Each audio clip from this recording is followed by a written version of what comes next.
నేను చూడబోతున్నాడు సోమాలియాలో ప్రపంచ యాత్రికుడు అన్వేషణ ఎక్స్క్లూజివ్ సముద్రపు దొంగల యాత్రని ప్రపంచ యాత్రికుడు కళ్ళతో రెడీగా ఉండండి. ఈ సముద్రపు దొంగల ప్రయాణాన్ని ప్రపంచ యాత్రికుడు కళ్ళతో. Welcome to Somalia. ఇక నువ్వు ఇచ్చిన పాలే తాగాం, బాగున్నాయి, పుల్లగున్నాయి.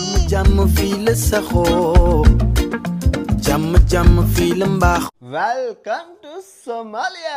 రాజధాని మొగదీషు నుంచి. ఏంటి బాబు హోటల్లో చెప్తున్నట్టు బయట నుంచి చెప్తే వేసేస్తారమ్మా.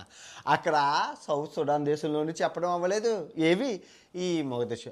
ఆ సౌత్ సుడాన్ ఎయిర్పోర్ట్ ఏమో కిల్లీ బడ్డీ లాగా ఉంది, ఈ సోమాలియా ఎయిర్పోర్ట్ ఏమో కూరల దుకాణం లాగా ఉంది. అంత వరస్ట్గా ఉన్నాయి అసలు. చాలా కఠినంగా ఉన్నది. ఎనీవే బయటకు వచ్చేసాను.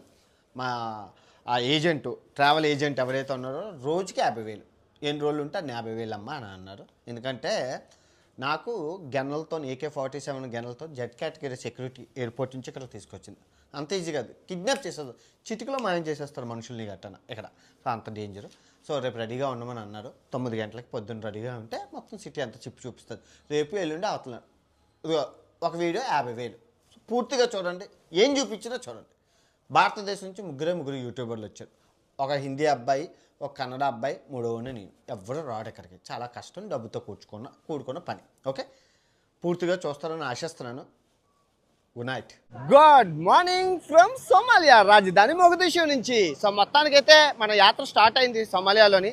కట్టుదిట్టంగా వచ్చాం. టూర్ గైడ్ చెప్పారు మమ్మల్ని చూపించొద్దు, పోలీసులను చూపించొద్దు, మేము ఫోన్ లేపమన్నప్పుడే లేపన్నారు. ప్రతి 100 మీటర్లకి పోలీసులు అయితే ఉన్నారు. మామూలుగా లేదు ఇక్కడ సినిమా. సో సోమాలియాకి అతిపెద్ద కోస్టల్ లైన్ ఉందన్నమాట. చాలా పెద్ద కోస్టల్ లైన్, చాలా విశేషాలు మనం వెళ్తూ మాట్లాడుకుందాం. Okay, let's go. ఇప్పుడు సముద్ర తీరంలో ఉన్నాము మనం, ఇక్కడ లోకల్ సముద్ర తీరంలోని. ఇప్పుడు దీనికి వెళ్తున్నాము, మీరు చూసుకోవచ్చు. సో రండి లోపలికి వెళ్దాం. సముద్రం దొంగల దగ్గరికి మామూలుగా ఉండదు.